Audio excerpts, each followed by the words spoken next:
الحمد لله رب العالمين والصلاة والسلام على أشرف الأنبياء والمرسلين نبينا محمد صلى الله عليه وسلم وعلى آله وأصحابه أجمعين وبعد۔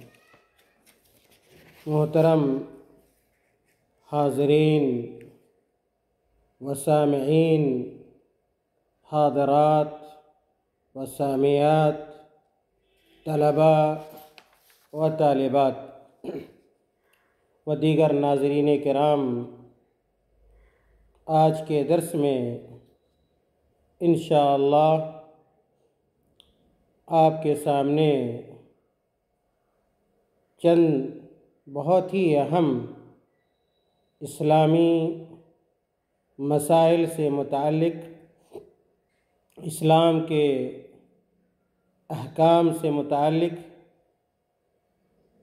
چند حدیثیں پیش کی جائیں گی، جن موضوعات کے حوالے سے آج کے درس میں حدیثیں آئیں گی۔ ان میں سے پہلا موضوع یا پہلا نقطہ اسلام میں مسلم جانوں کی قدر و قیمت کے حوالے سے ہوگا۔ دوسرا جو موضوع ہوگا اس کا تعلق اہل ایمان کے اوصاف سے ہوگا۔ تیسرا موضوع جس کے حوالے سے چند حدیثیں آج کے درس میں پیش کی جائیں گی، اس کا تعلق غصہ کرنے سے اجتناب اور پرہیز سے ہوگا۔ محترم ناظرین، سب سے پہلے جس موضوع کو آپ کے سامنے پیش کیا جانا ہے وہ موضوع مسلم جانوں کی قدر و قیمت اور جواز قتل کی صورتوں سے متعلق ہے۔ اس حوالے سے سب سے پہلے حدیث کا متن، پھر حدیث کا سیدھا اور سادہ ترجمہ، اور پھر حدیث کے حوالے سے شرح اور اس سے وابستہ متعلق فوائد آپ کے سامنے پیش کیے جائیں گے۔ حدیث کا جو متن ہے وہ اس طرح ہے: عن ابن مسعود رضی اللہ عنہ قال قال رسول اللہ صلی اللہ علیہ وسلم لا يحل دم امرئ مسلم يشهد ان لا اله الا الله وانی رسول اللہ الا باحدى ثلاث: الثيب الزاني والنفس بالنفس والتارك لدينه المفارق للجماعة۔ یہ جو حدیث ہے صحیح بخاری اور صحیح مسلم کی ہے، اور یہ حدیث میں جو یہ لفظ پڑھا گیا یشہد ان لا الہ الا اللہ وانی رسول اللہ، یہ الفاظ امام نووی رحمۃ اللہ علیہ کے الاربعون میں نہیں ہے، لیکن یہ الفاظ صحیح بخاری و مسلم میں موجود ہیں، جس کی وجہ سے یہ الفاظ ان الفاظ کے ساتھ یہ حدیث آپ کے سامنے پیش کی گئی۔ محترم ناظرین کرام، سب سے پہلے اس حدیث کے ترجمے پر غور کریں۔ عبداللہ ابن مسعود رضی اللہ تعالیٰ عنہ سے روایت ہے کہ رسول اللہ صلی اللہ علیہ وسلم نے فرمایا، کسی مسلمان آدمی کا خون جو گواہی دیتا ہو کہ اللہ کے سوا کوئی معبود برحق نہیں اور میں اللہ کا رسول ہوں، حلال نہیں سوائے 3 صورتوں میں سے کسی ایک کے پائے جانے کی وجہ سے، اور وہ 3 صورتیں یہ ہیں: شادی شدہ زانی، جان کے بدلے جان، اور اپنے دین کو چھوڑ کر جماعت سے الگ ہونے والا۔ یہ اس حدیث کا ترجمہ ہے۔ ترجمے کے بعد حدیث سے متعلق اور وابستہ جو فوائد ہیں ان پر غور کریں۔ اس حدیث سے مذہب اسلام کی حقانیت اور اس کی بیش بہا تعلیمات کی واضح دلیل فراہم ہوتی ہے کہ اسلام نے انسانی جانوں کی حفاظت فرمائی ہے اور ان کے امن و امان کا خیال رکھا ہے، اور اگر کوئی سماج معاشرے کے امن و امان کو نقصان پہنچانا چاہتا ہے اور اس سے انسانی جانوں اور ان کی عزت و آبرو کو خطرہ لاحق ہوتا ہے تو امن و امان کی بقا کے لیے ایسے لوگوں کو معاشرے سے ختم کرنے کا حکم بھی دیتا ہے، اور اس حکم کی تنفیذ کے لیے عام لوگوں کے بجائے امام وقت کو ذمہ دار قرار دیا گیا ہے تاکہ معاشرے میں کسی طرح کا خلفشار اور افتراق و انتشار پیدا نہ ہونے پائے۔ اسی طرح اس حدیث سے معلوم ہوا کہ کوئی بھی شخص کلمہ پڑھ لینے کے بعد دائرۂ اسلام میں داخل ہو جائے تو وہ اللہ اس کے رسول صلی اللہ علیہ وسلم کی پناہ میں آ جاتا ہے۔ اس لیے کسی بھی کلمہ گو مسلمان کا خون بہانا یعنی اسے قتل کرنا اور اس کی جان لینا حرام ہے۔ تاہم اگر کوئی حد سے تجاوز کرے تو حق اسلام کی روح سے صرف 3 صورتیں ایسی ہیں جن کی وجہ سے کسی مسلمان شخص کو جان سے مارنا حلال ہوتا ہے۔ امام و حکمراں کے اوپر واجب ہے کہ مصالح عامہ اور دیگر لوگوں کی جان و مال اور عزت و آبرو کی حفاظت کی خاطر ایسے شخص کو موت کی سزا دے جس کے اندر درج ذیل اسباب میں سے کوئی سبب موجود ہو، اور جن اسباب کی وجہ سے موت کی سزا دی جا سکتی ہے ان میں سے 3 اسباب حدیث کے اندر بیان ہوئے ہیں۔ ان تینوں اسباب کو یکے بعد دیگرے آپ کے سامنے رکھنے کی کوشش کی جا رہی ہے۔ سب سے پہلا سبب، ایسے آزاد شادی شدہ مرد یا عورت کا زنا کرنا جن کا نکاح ہو چکا ہو اور ہم بستری بھی ثابت ہو چکی ہو، ایسوں کو بطور حد سنگساری کے ذریعے قتل کیا جائے گا۔ البتہ غیر شادی شدہ زانی کی سزا 100 کوڑے ہیں۔ اس صورت میں وہ شخص بھی داخل ہے جو کسی محرم عورت کے ساتھ زنا کرے، اور اس شخص کا حکم بھی اسی صورت میں داخل ہے جو لواطت کرے۔ یہ سزا عین فطرت کے موافق ہے۔ اگر ایسے شخص کو قتل نہیں کیا جائے گا تو معاشرے میں بہو بیٹیوں کی عزت برقرار نہیں رہے گی، اور زناکاری عام ہونے کی وجہ سے معاشرے کا امن و امان درہم برہم ہو جائے گا۔ انسانی خوبیاں ناپید ہو جائیں گی اور معاشرے میں نت نئی بیماریاں جنم لیں گی، اور جن کے یہاں اس سزا کا نفاذ نہیں ہے ان کی بدترین حالت دیکھی جا سکتی ہے۔ شادی شدہ زانی کو سنسار کرنے پر جمہور امت کا اجماع ہے۔ عہد رسالت میں اس سزا کا نفاذ ہو چکا ہے، اور اس کے بعد خلفائے راشدین نے بھی اس سزا کو برقرار رکھا تھا۔ خود قرآن کریم میں بھی رجم کی سزا کا حکم تھا، مگر اس آیت کی تلاوت منسوخ ہو چکی ہے اور حکم باقی ہے۔ پھر بھی منکرین حدیث نے محض اپنی نادانی اور دین بیزاری کی وجہ سے اس سزا کا انکار کیا ہے، جو کہ بالکل غلط ہے اور فطرت و شریعت دونوں کے خلاف ہے۔ دوسرا سبب جس کی وجہ سے کسی مسلمان کو موت کی سزا دی جا سکتی ہے وہ یہ کہ جان بوجھ کر کسی معصوم کلمہ گو مسلمان کو ظلم و زیادتی کے ساتھ ناحق قتل کرنا۔ بطور قصاص ایسے قاتل کو قتل کیا جائے گا۔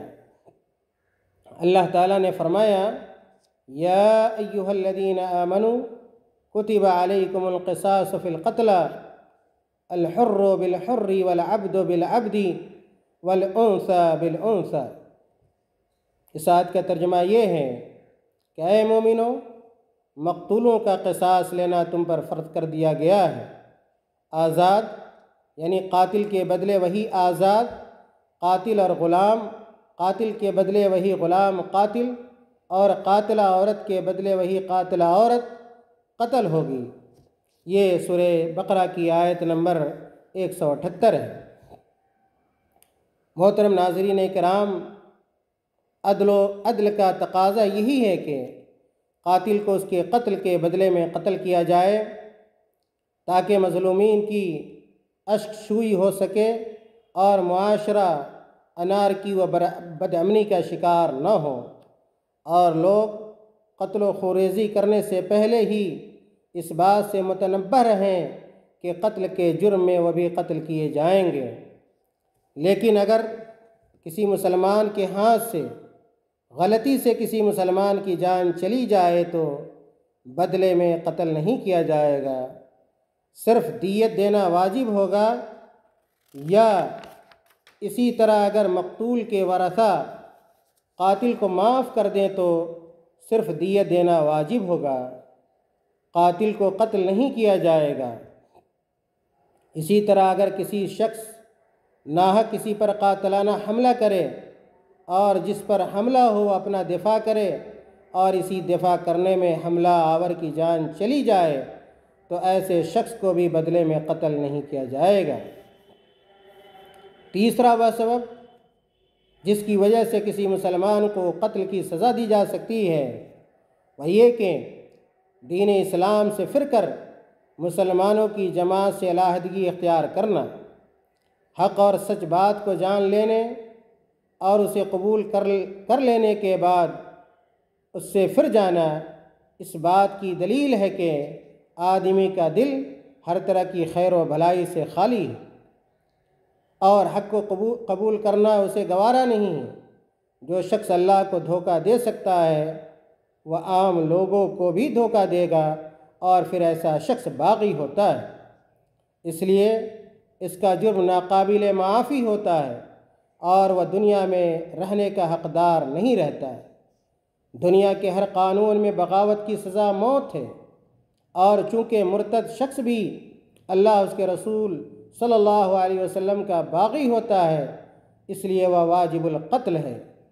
تاہم مرتد شخص کو توبہ کرنے کا موقع دینا چاہیے تاکہ وہ اپنے کیے پر پشیماں ہو کر اسلام قبول کر لے، اور اگر وہ اسلام قبول کر لے تو اسے قتل نہیں کیا جائے گا۔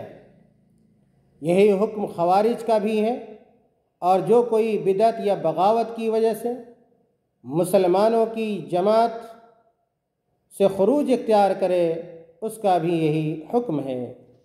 اسی طرح مسلمان ہوتے ہوئے جو شخص جادوگری کرے تو اسے بھی دین سے نکلنے کی وجہ سے قتل کیا جائے گا، کیونکہ ایسا شخص دین سے خارج ہو جاتا ہے اور دوسرے لوگوں کو بھی متاثر کرتا ہے۔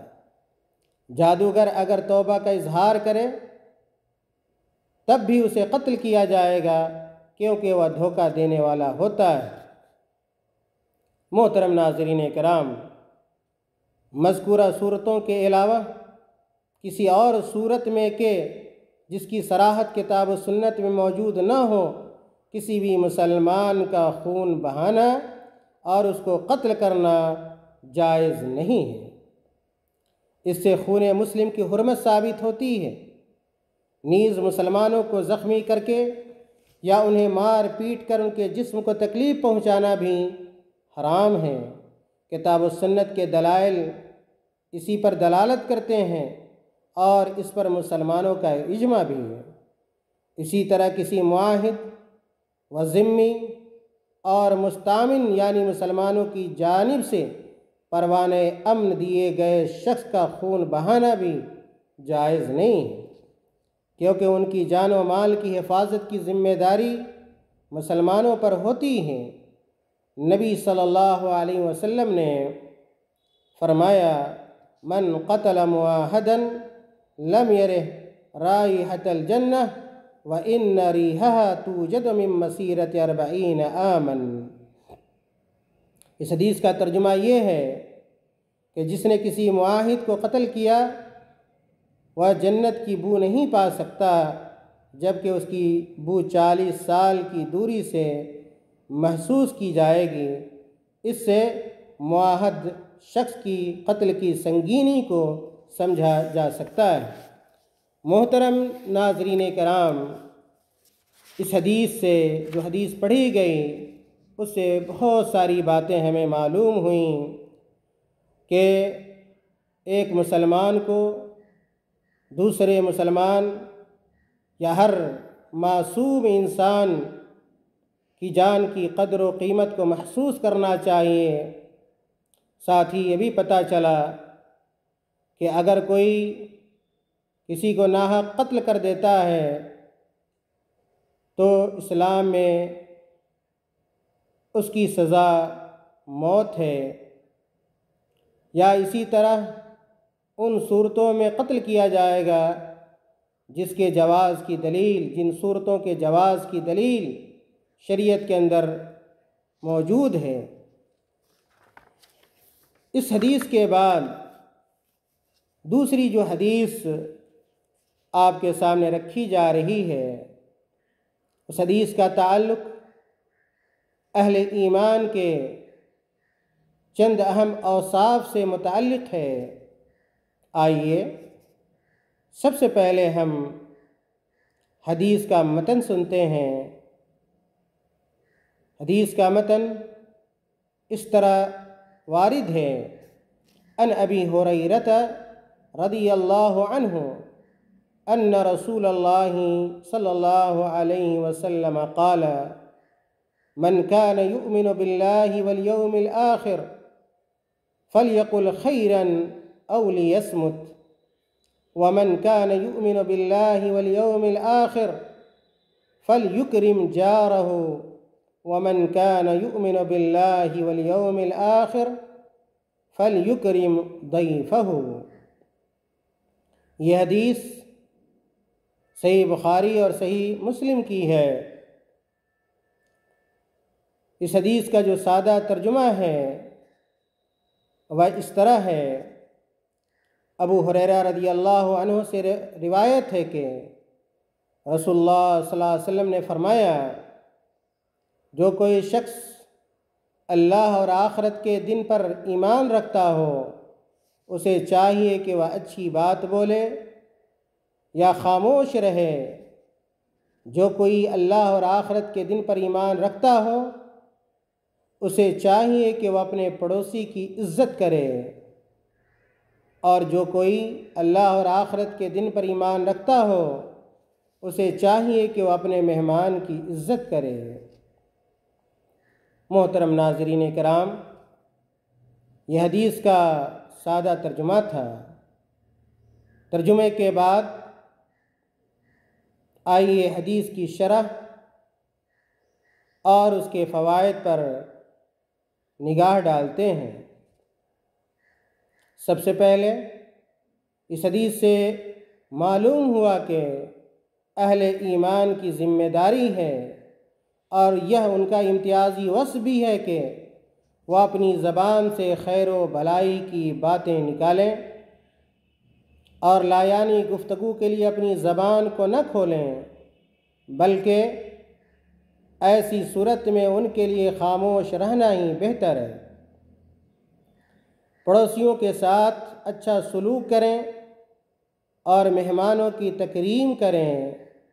نبی کریم صلی اللہ علیہ وسلم کے مذکورہ بالا اور بیان شدہ فرمان کا یہی مقصود ہے کہ آپ نے خیر و بھلائی کی باتیں کرنے کا حکم دیا ہے اور خیر و بھلائی کی بات نہ کرنے کی صورت میں خاموش رہنے کا حکم دیا ہے۔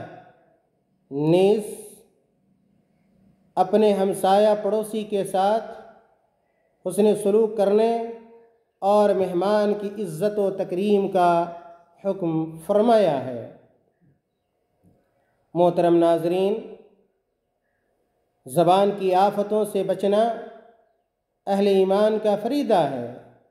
اللہ کے نبی صلی اللہ علیہ وسلم نے اس حدیث میں اللہ اور یوم آخرت پر ایمان لانے والوں کو اس بات کی ترغیب دی ہے کہ وہ اپنی زبان سے اچھی باتیں نکالیں ورنہ خاموش رہیں۔ ایک دوسری حدیث میں نبی کریم صلی اللہ علیہ وسلم نے زبان اور شرمگاہ کی حفاظت کرنے والوں کو جنت کی ضمانت دی ہے۔ یہ حدیث صحیح بخاری اور سنن ترمذی میں دیکھی جا سکتی ہے۔ یہ معلوم بات ہے کہ جو بھی بات ہم زبان سے نکالتے ہیں اللہ کے معزز فرشتے اسے لکھ لیتے ہیں، اس لیے سوچ سمجھ کر بھلی بات زبان سے نکالیں ورنہ خاموش رہیں، کیونکہ اسی میں بھلائی ہے۔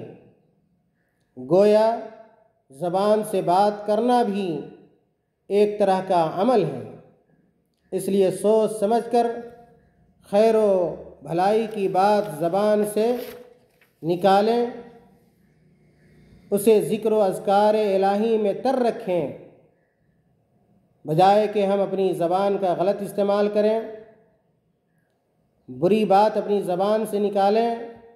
بہتر ہے کہ ہم اپنی زبان کو ذکر و اذکار الہی میں تر رکھیں، لایانی گفتگو اور غیر ضروری گپ شپ سے پرہیز کریں اور کسی کو اپنی زبان سے اذیت نہ پہنچائیں، کیونکہ جس کی بد کلامی سے لوگ محفوظ نہ رہیں نبی کریم صلی اللہ علیہ وسلم نے اسے لوگوں میں بدترین شخص قرار دیا ہے۔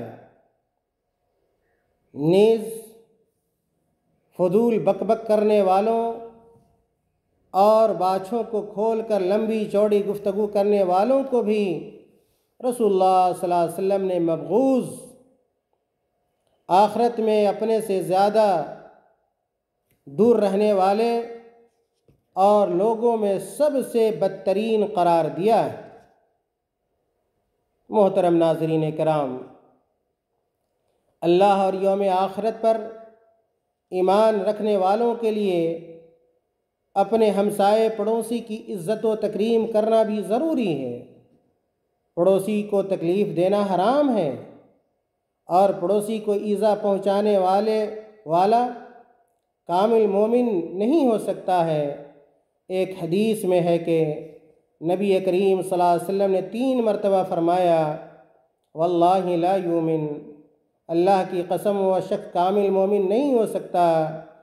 صحابہ کرام نے دریافت کیا کہ اے اللہ کے رسول کون شخص ہے؟ آپ صلی اللہ علیہ وسلم نے فرمایا الذی لا یأمن جارہ بوائقہ، وہ شخص جس کی ایذا رسانیوں سے اس کا پڑوسی مامون نہ ہو۔ یہ صحیح بخاری کی روایت ہے۔ سیدنا عبداللہ ابن عباس رضی اللہ تعالی عنہما سے روایت ہے کہ رسول اللہ صلی اللہ علیہ وسلم نے فرمایا وَلَيْسَ الْمُؤْمِنُ الَّذِي يَشْبَعُ وَجَارُهُ جَائِعٌ، یعنی مومن کامل وہ نہیں ہوتا ہے جو خود کو کھا کر آسودہ ہو جائے اور اس کا پڑوسی بھوکا رہے۔ یہ حدیث الادب المفرد کی ہے، جو امام بخاری رحمۃ اللہ علیہ کی مشہور زمانہ کتاب ہے، اور اس حدیث کو علامہ البانی رحمۃ اللہ علیہ نے اپنی شہرہ آفاق تصنیف سلسلۃ الاحادیث الصحیحہ کے اندر ذکر کیا ہے۔ میرے بھائیوں، جس شخص کی ایذا رسانی اور شر و فساد سے اس کا پڑوسی محفوظ نہ رہے، نبی کریم صلی اللہ علیہ وسلم نے اسے جنت میں داخل نہ ہونے کی وعید سنائی ہے۔ اس کے لیے آپ صحیح مسلم حدیث نمبر 46 دیکھ سکتے ہیں۔ اس کا مطلب یہ ہے کہ جو شخص پڑوسی کو تکلیف دینے کو حرام جانتے ہوئے پڑوسی کو تکلیف دینا درست سمجھے اور اسے ایذا پہنچائے، وہ جنت میں داخل نہیں ہوگا۔ یا یہ کہ موحد ہوتے ہوئے جو کوئی اس گناہ کا ارتکاب کرے گا، اسے اول وہلہ میں جنت میں داخلہ نہیں ملے گا، یہاں تک کہ وہ اپنے گناہ کے بقدر عذاب چکھ کر یا پھر اللہ اسے اپنے فضل و کرم سے معاف فرما دے۔ اسی لیے اللہ تعالیٰ نے قرآن کریم میں قرابت دار اور اجنبی دونوں طرح کے پڑوسیوں کے ساتھ اچھا سلوک کرنے کا حکم دیا ہے۔ اس کے لیے آپ سورۃ النساء آیت نمبر 36 دیکھ سکتے ہیں۔ اور ایک حدیث میں ہے کہ نبی کریم صلی اللہ علیہ وسلم نے فرمایا، ما زال جبریل یوصینی بالجار حتی ظننت انہ سیورثہ۔ اس حدیث کا ترجمہ یہ ہے کہ جبریل علیہ السلام مجھے ہمیشہ پڑوسی کے ساتھ وصیت کرتے رہے۔ اللہ کے نبی صلی اللہ علیہ وسلم فرماتے ہیں کہ جبریل علیہ السلام مجھے ہمیشہ پڑوسی کے متعلق وصیت کرتے رہے، یہاں تک کہ میں نے گمان کیا کہ وہ پڑوسی کو وارث ہی قرار دے دیں گے۔ یہ حدیث صحیح بخاری اور صحیح مسلم کی ہے۔ رسول اللہ صلی اللہ علیہ وسلم سے ایک عورت کا تذکرہ کیا گیا کہ وہ رات کو قیام کرتی ہے، دن میں روزہ رکھتی ہے، صدقہ کرتی ہے اور دیگر امور خیر کو انجام دیتی ہیں، مگر اپنے پڑوسیوں کو اپنی زبان سے تکلیف پہنچاتی ہے۔ یہ سن کر رسول اللہ صلی اللہ علیہ وسلم نے فرمایا، لا خیر فیہا ہی من اہل النار، لا خیر فیہا ہی من اہل النار، کہ ایسی عورت میں کوئی خیر نہیں ہے، وہ تو جہنمی ہے۔ اس حدیث کو امام بخاری رحمۃ اللہ علیہ نے الادب المفرد کے اندر ذکر کیا ہے، اور علامہ البانی رحمۃ اللہ علیہ نے اس حدیث کو صحیح قرار دیا ہے۔ پڑوسیوں کے ساتھ اچھا سلوک کرنے کی اس قدر تاکید، تنبیہ اور برا سلوک کرنے کی صورت میں اس قدر شدید وعید کے باوجود مسلمانوں کی ایک بڑی تعداد ہمیشہ اپنے پڑوسیوں کے ساتھ برا سلوک کرتی ہے۔ ان کے آپس کا معاملہ ہمیشہ خراب رہتا ہے، وہ معمولی باتوں پر لڑنے کے لیے تیار ہو جاتے ہیں، اور دونوں فریق ہمیشہ ایک دوسرے کو نقصان پہنچانے کے فراق میں رہتے ہیں، اور ایک دوسرے کی بدگوئی کرتے ہوئے ذرا بھی اللہ کا خوف محسوس نہیں کرتے۔ پڑوسی سے مراد گھر کے قریب بسنے والے پڑوسی ہیں، یا جو لوگ بازاروں میں دکان کے قریب رہنے والے ہیں، وہ بھی پڑوسی کے حکم میں ہیں۔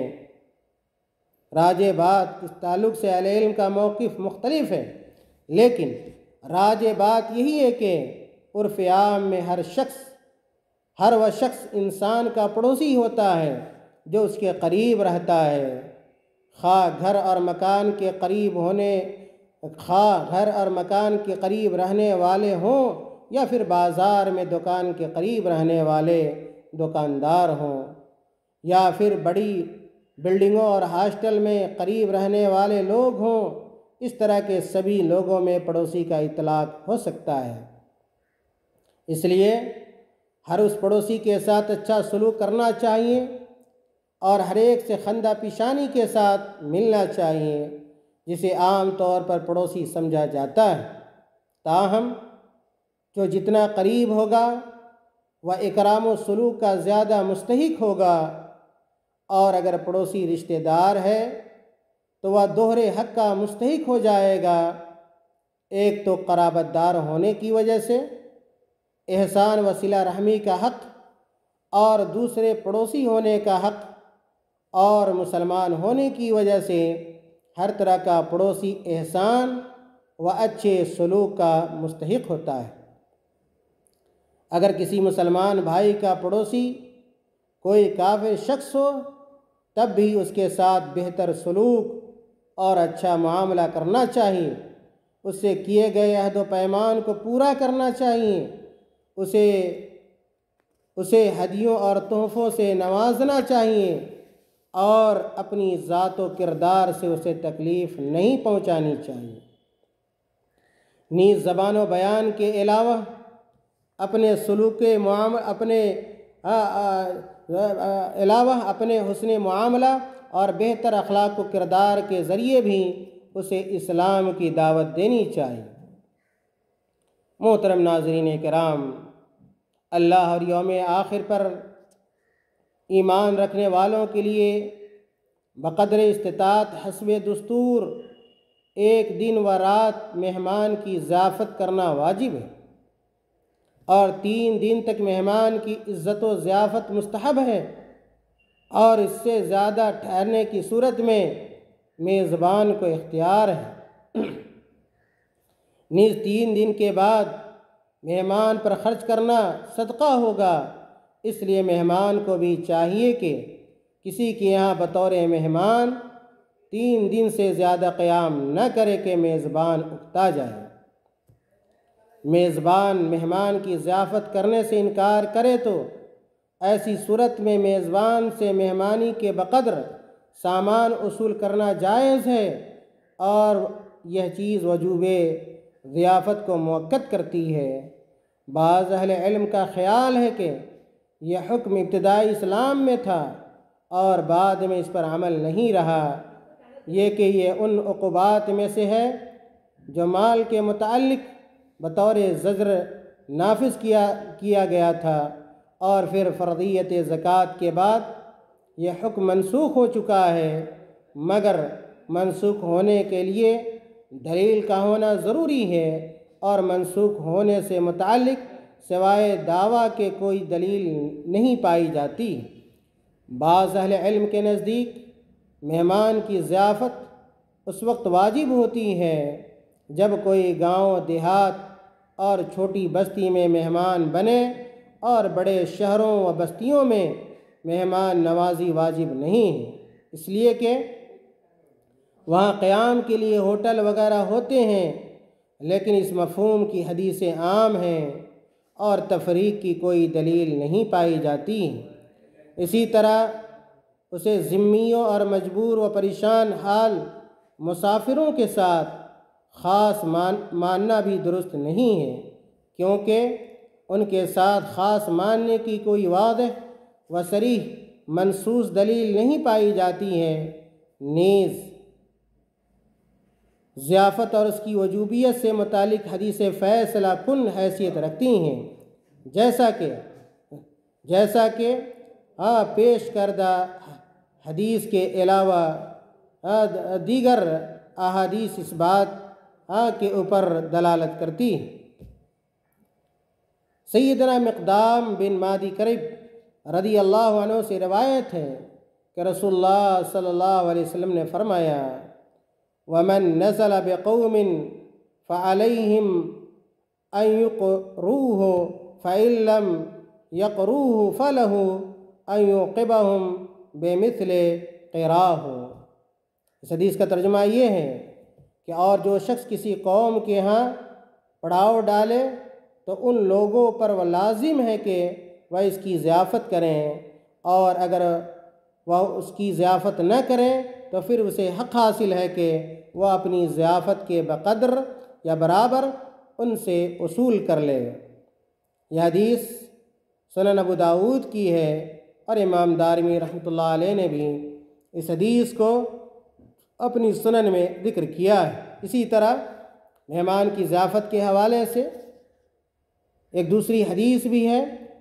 سیدنا عقبہ بن عامر رضی اللہ تعالیٰ عنہ کہتے ہیں کہ ہم نے عرض کیا، اے اللہ کے رسول، یقیناً آپ ہمیں بھیجتے ہیں تو ہم ایسی قوم کے پاس پہنچتے ہیں جو ہماری میزبانی نہیں کرتے ہیں، آپ کا کیا خیال ہے؟ انہوں نے پوچھا آپ کا کیا خیال ہے؟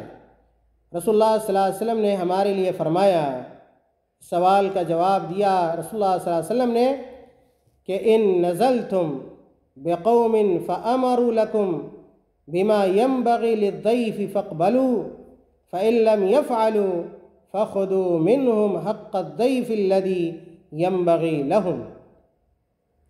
اس حدیث کا ترجمہ یہ ہے کہ اگر تم کسی قوم کے یہاں اترو تو اگر وہ تمہارے لیے اس چیز کا کہیں جو مہمان کے لائق ہے تو اسے قبول کر لو، اور اگر وہ ایسا نہ کریں تو ان سے اپنا حق ضیافت وصول کرو جو ان کے لیے مناسب ہو۔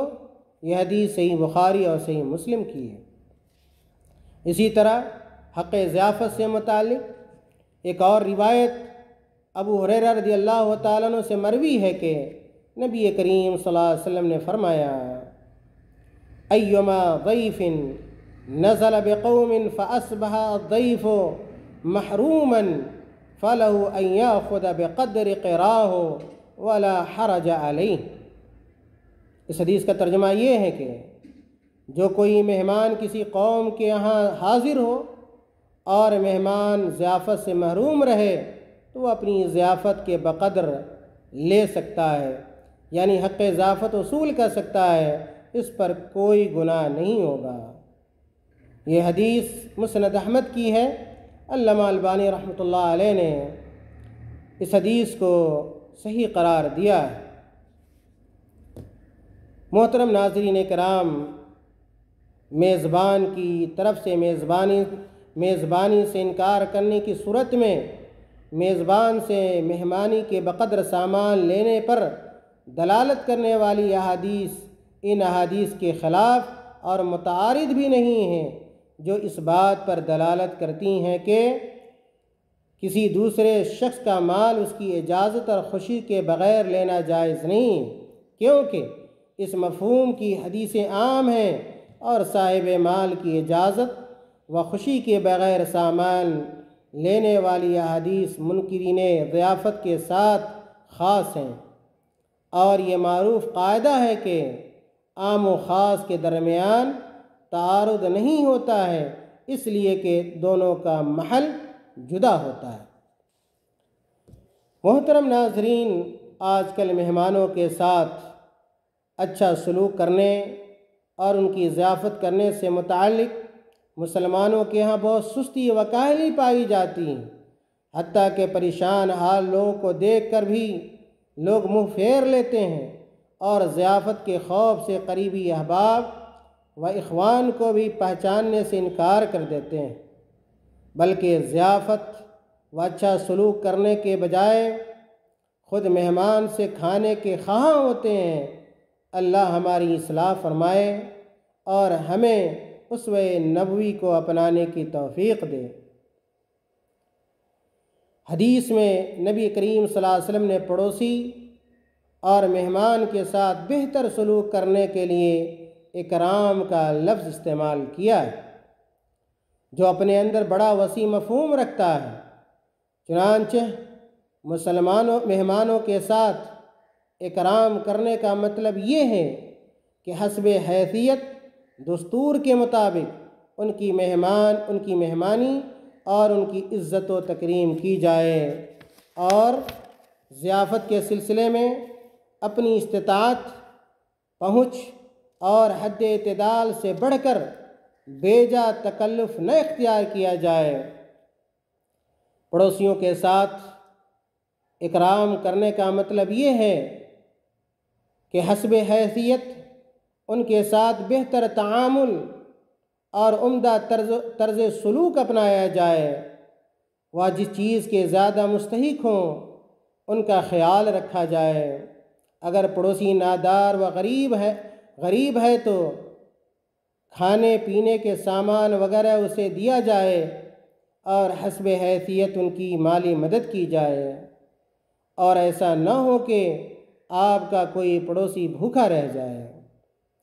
پڑوسی اگر امیر ہو تو اس کی حیثیت کے اعتبار سے اس سے سلوک رکھا جائے، اور آپسی محبت کو بڑھاوا دینے کے لیے ہر طرح کے پڑوسیوں کے ہاں تحفے تحائف کا تبادلہ کیا جائے۔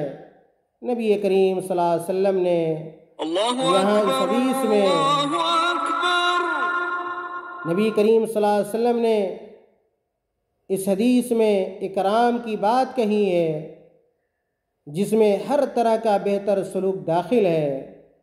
آپ نے یہ نہیں فرمایا کہ انہیں مال و زر دیا جائے یا کپڑے پیسے دیے جائیں، بلکہ مطلق اکرام کی بات کہی ہے۔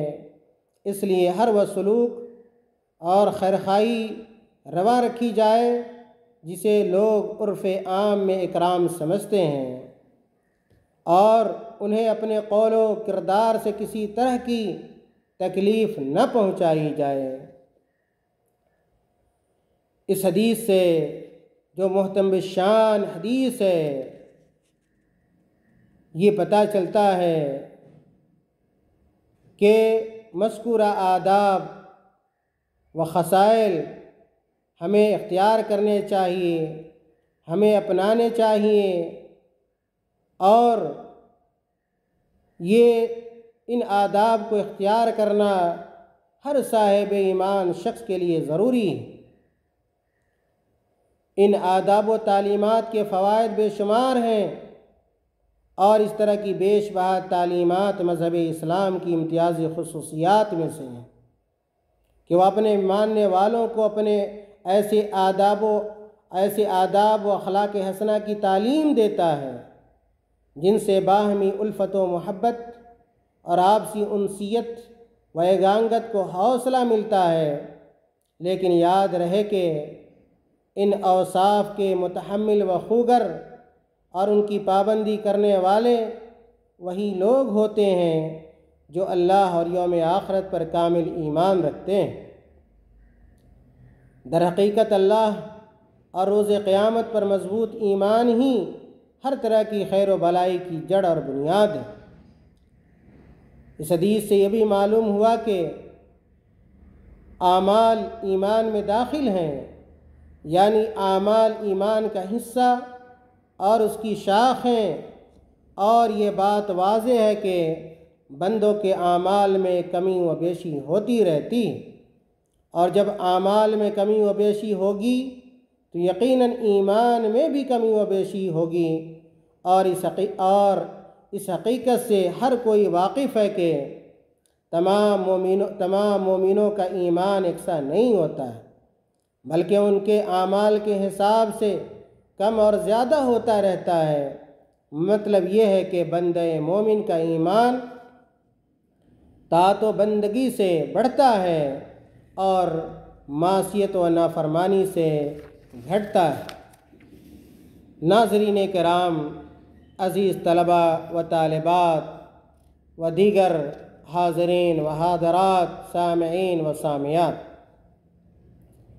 اگلی جو حدیث ہے اس حدیث کا تعلق غصہ کرنے سے پرہیز سے متعلق، اور حسب سابق اس موضوع کے حوالے سے بھی آپ کے سامنے حدیث کا متن پیش کیا جا رہا ہے۔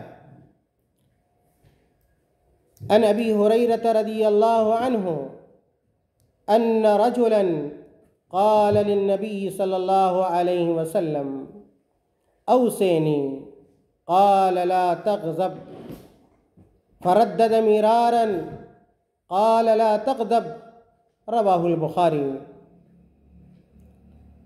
میرے بھائیوں، اس حدیث کا ترجمہ یہ ہے کہ ابو ہریرہ رضی اللہ عنہ سے روایت ہے کہ ایک آدمی نے رسول اللہ صلی اللہ علیہ وسلم سے درخواست کی کہ آپ مجھے وصیت کر دیجیے، تو آپ نے فرمایا غصہ نہ کرو۔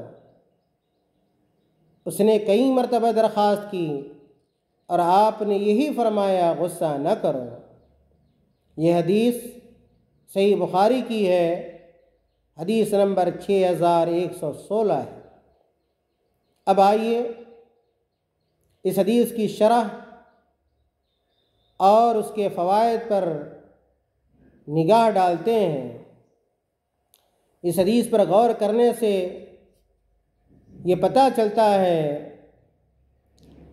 کہ یہ دین اسلام کے محاسن میں سے ہے، اور یہ اسلام کی امتیازی خصوصیت بھی ہے کہ اس فطری دین میں اخلاق و کردار کو بگاڑنے والے تمام اعمال سیئہ سے روک دیا گیا ہے۔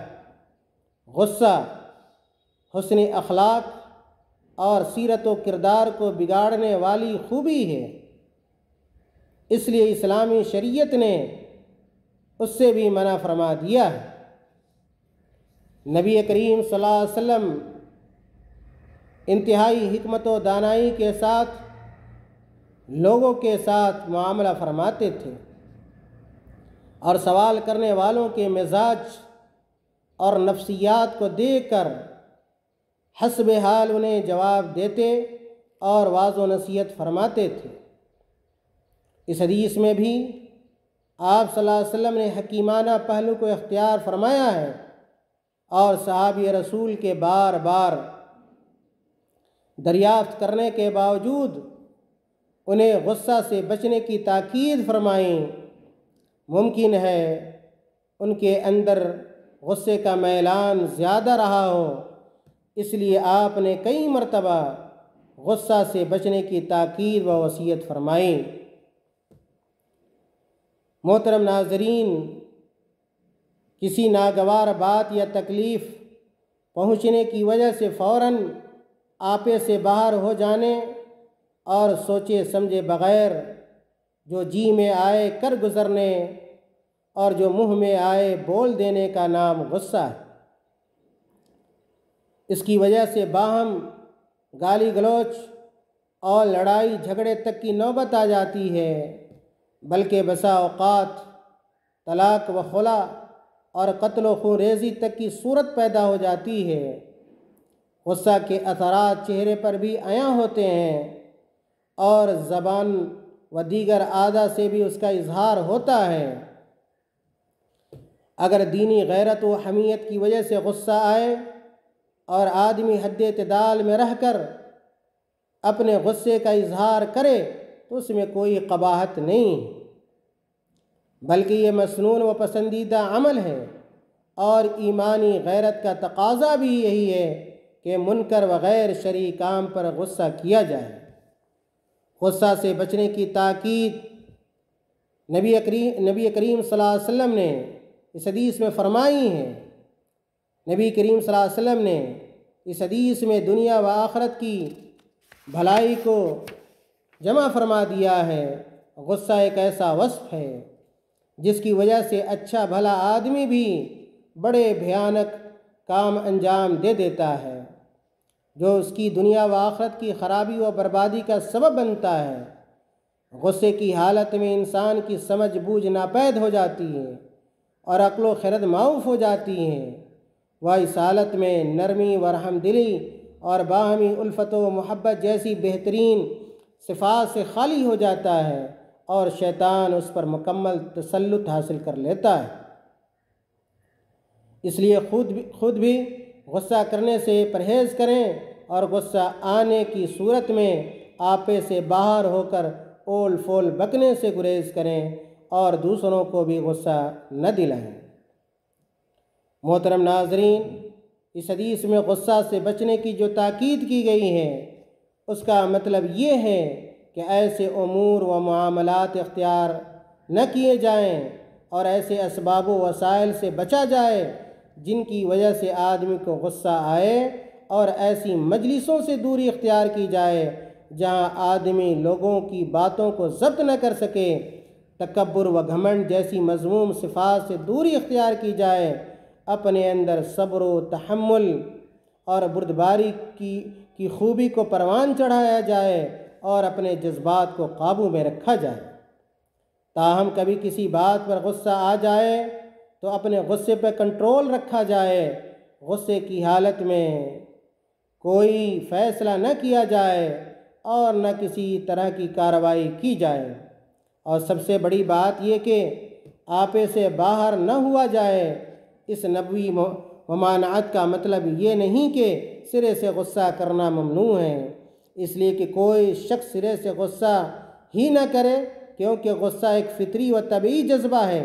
کسی بھی بابصیرت آدمی کو غصہ غیر فطری اور غلط کام دیکھنے پر غصہ آ سکتا ہے، لہٰذا بسا اوقات غصہ کا آ جانا یا غصہ کرنا ممنوع نہیں ہے، بلکہ غصہ کے اسباب و وسائل اختیار کرنے نیز لڑائی جھگڑا کے موقع پر غصہ آنے کی صورت میں جذبات پر کنٹرول نہ رکھنے اور بات پر غصہ کرنے سے منع کیا گیا ہے، اور اس نبوی ممانعت کا مقصود یہی ہے۔ چنانچہ اللہ تعالیٰ نے جنت میں داخل ہونے والے پرہیزگاروں کی صفات کا تذکرہ کرتے ہوئے ان کی ایک بہترین صفت یہ بیان کی ہے کہ وہ غصہ کو پی جانے والے ہوتے ہیں، یعنی غصہ پر کنٹرول رکھتے ہیں۔ اللہ تعالیٰ نے فرمایا الذین ينفقون فی السراء والضراء والکاظمین الغیظ والعافین عن الناس واللہ یحب المحسنین۔ اس آیت کریمہ، اس آیت مبارکہ کا ترجمہ یہ ہے کہ جو خوشی اور تکلیف میں خرچ کرتے ہیں اور غصے کو پی جانے والے اور لوگوں سے درگزر کرنے والے ہیں اور اللہ نیکی کرنے والوں سے محبت کرتا ہے۔ یہ سورہ آل عمران کی آیت نمبر 134 اور اس کا ترجمہ ہے۔ میرے بھائیوں، حقیقت یہ ہے کہ غصہ پی جانا اور اپنے غصے کو برداشت کر لے جانا بہت بہادری کا کام ہے، اور اگر کوئی غصہ کو نافذ کرنے پر قدرت رکھنے کے باوجود حقیقی بہادری کا مظاہرہ کرتے ہوئے اپنے آپ کو کنٹرول میں رکھے تو یہ بڑے شرف و فضیلت کی بات ہے۔ سیدنا ابو ہریرہ رضی اللہ تعالیٰ عنہ سے روایت ہے کہ رسول اللہ صلی اللہ علیہ وسلم نے فرمایا لیس الشدید بالسرعۃ انما الشدید الذی یملک نفسہ عند الغضب۔ اس حدیث کا ترجمہ یہ ہے کہ بہادر وہ نہیں ہے جو بہت زیادہ پچھاڑ دینے والا ہو، بلکہ بہادر وہ ہے جو غصہ کے وقت اپنے نفس پر قابو رکھے۔ یہ صحیح بخاری اور صحیح مسلم کی حدیث ہے۔ اسی طرح سیدنا معاذ بن انس جہنی رضی اللہ تعالیٰ عنہ سے روایت ہے کہ رسول اللہ صلی اللہ علیہ وسلم نے بیان فرمایا من کظم غیظا وهو یستطیع ان ینفذہ دعاہ اللہ یوم القیامہ علی رؤوس الخلائق حتی یخیرہ فی ای الحور شاء۔ اس حدیث کا ترجمہ یہ ہے کہ جو شخص غصہ پی جائے جبکہ وہ اسے نافذ کرنے پر قادر ہو تو روز قیامت اللہ عز و جل اسے ساری مخلوقات کے سامنے بلا کر یہ اختیار دے گا کہ وہ حور عین میں سے جسے چاہے منتخب کر لے۔ یہ سنن ترمذی، سنن ابو داؤد، سنن ابن ماجہ کی روایت ہے اور اس حدیث کی سند صحیح ہے۔ اسی طرح سیدنا انس بن مالک رضی اللہ تعالیٰ عنہ کی روایت ہے کہ رسول اللہ صلی اللہ علیہ وسلم نے فرمایا من کف غضبہ کف اللہ عنہ عذابہ ومن خزن لسانہ ستر اللہ عورتہ ومن اعتذر الی اللہ قبل اللہ عذرہ۔ اس حدیث کا ترجمہ یہ ہے کہ جس شخص نے اپنے غصے کو روک لیا اللہ اس سے اپنا عذاب روک لے گا۔ بڑی بات ہے۔ جس نے لوگوں کے عیوب سے اپنی زبان کی حفاظت کی، اللہ اس کے عیوب پر پردہ ڈال دے گا، اور جس نے اللہ سے معذرت کی اللہ اس کا عذر قبول فرما لے گا۔ یہ حدیث مسند ابو یعلا کی ہے اور حسن سند کے ساتھ یہ حدیث وارد ہے۔ علامہ البانی رحمۃ اللہ علیہ نے بھی اس حدیث کو حسن قرار دیا ہے۔ محترم ناظرین کرام، ان احادیث میں غصہ کو سرد کرنے کے وسائل و علاج کو بھی بیان کیا گیا ہے، جن کی تفصیلات اس طرح ہو سکتی ہیں۔ ہر حالت میں اپنے نفس پر کنٹرول رکھیں، ہر حالت میں اپنے نفس پر کنٹرول رکھیں۔ اگر کبھی کسی بات پر غصہ آئے تو اسے دبانے کی کوشش کریں اور خاموشی اختیار کریں۔ سیدنا ابو ہریرہ رضی اللہ تعالیٰ عنہ سے روایت ہے کہ رسول اللہ صلی اللہ علیہ وسلم نے فرمایا اذا غضبت فاسکت، یعنی جب تمہیں غصہ آئے تو خاموشی اختیار کرو۔ یہ ابن شاہین نے اس حدیث کو روایت کیا ہے اور اس حدیث کی سند حسن ہے۔ علامہ البانی رحمۃ اللہ علیہ نے بھی اس کو سلسلہ صحیحہ کے اندر ذکر کیا ہے۔ نیز خود اپنی ذات کو غصے کے شر سے محفوظ رکھیں اور یہ بات یاد رکھیں کہ اللہ تعالیٰ درگزر کرنے والوں اور غصہ پی جانے والوں کو پسند فرماتا ہے۔ غصہ کا سب سے بہترین علاج یہ ہے کہ جب بھی غصہ آئے تو تعوذ یعنی اعوذ باللہ من الشیطان الرجیم پڑھیں، اس لیے کہ غصے کو بھڑکانا شیطان کی طرف سے ہوتا ہے، اور شیطان کی طرف سے کچوکا لگے تو اللہ کی پناہ مانگنی چاہیے۔ حدیث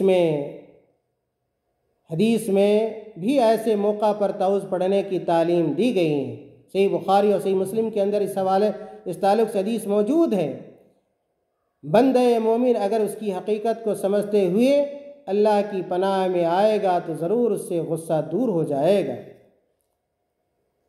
جس حالت میں غصہ آئے اسے بدل دیں، یعنی اگر کھڑے ہوں تو بیٹھ جائیں، اور اگر کیا ہے جس حالت میں غصہ آئے اسے بدل دیں، یعنی اگر کھڑے ہوں تو بیٹھ جائیں اور بیٹھے ہوں تو لیٹ جائیں، اور ہر طرح سے پرسکون رہنے کی کوشش کریں، اس سے غصہ کافور ہو جائے گا۔ یہ سنن ابو داؤد اور مسند احمد کی روایت ہے اور صحیح روایت۔ غصہ کو دور کرنے کی ایک صورت حدیث میں یہ بھی بتائی گئی ہے کہ آدمی وضو کر لے، اس سے اس کا غصہ دور ہو جائے گا، کیونکہ غصہ شیطان کی طرف سے ہوتا ہے اور شیطان کو آگ سے پیدا کیا گیا ہے اور آگ کو پانی سے بچایا جاتا ہے۔ اور یہ حدیث سنن ابو داؤد کی ہے۔ علامہ البانی رحمۃ اللہ علیہ نے اس حدیث کی سند کو ضعیف قرار دیا ہے، مگر شیخ زبیر علی زئی رحمہ اللہ نے اس حدیث کی سند کو حسن قرار دیا ہے۔ میرے بھائیوں، جوامع الکلم پر مشتمل یہ حدیث سد الذرائع کی زبردست دلیل ہے، یعنی جن وسائل کی وجہ سے حرام میں پڑنے کا خطرہ ہو اور وہ نفع کے مقابلے میں بڑی خرابی کا ذریعہ ہو، ان سے رکنا اور انہیں چھوڑ دینا ضروری ہے۔ اور یہ بھی معلوم ہوا کہ کسی چیز کی ممانعت اس کے اسباب کی ممانعت پر بھی دلیل ہوتی ہے، اس لیے غصہ کرنے کے ساتھ ساتھ غصہ کے اسباب سے بھی بچنا ضروری ہے۔ حدیث میں مذکور سوال کرنے والے صحابی کون ہیں، اس سلسلے میں مختلف روایات وارد ہوئی ہیں، جس سے معلوم ہوتا ہے کہ مختلف اوقات میں جاریہ بن قدامہ سعدی، سفیان بن عبداللہ ثقفی، ابو الدرداء ابن عمر اور عبداللہ ابن عمر کے دریافت کرنے پہ رسول اللہ صلی اللہ علیہ وسلم نے یہی جواب دیا ہے۔ جاریہ بن قدامہ نے وصیت کا مطالبہ کیا، ابو الدرداء نے پوچھا کہ مجھے ایسے عمل کی رہنمائی فرمائے جو مجھے جنت میں داخل کر دے۔ ابن عمر اور سفیان ثقفی نے دریافت فرمایا کہ مجھے مختصر بات بتائیں جو میرے لیے نفع بخش ہو اور ایک روایت کے مطابق عبداللہ ابن عمر اور عبداللہ ابن عمر رضی اللہ عنہم نے دریافت فرمایا کہ مجھے ایسا عمل بتائیں جو مجھے اللہ کے غضب سے دور کر دے۔ یہ حدیث اس بات کی دلیل ہے کہ صحابہ کرام نفع بخش عمل کے بڑے حریص رہتے تھے۔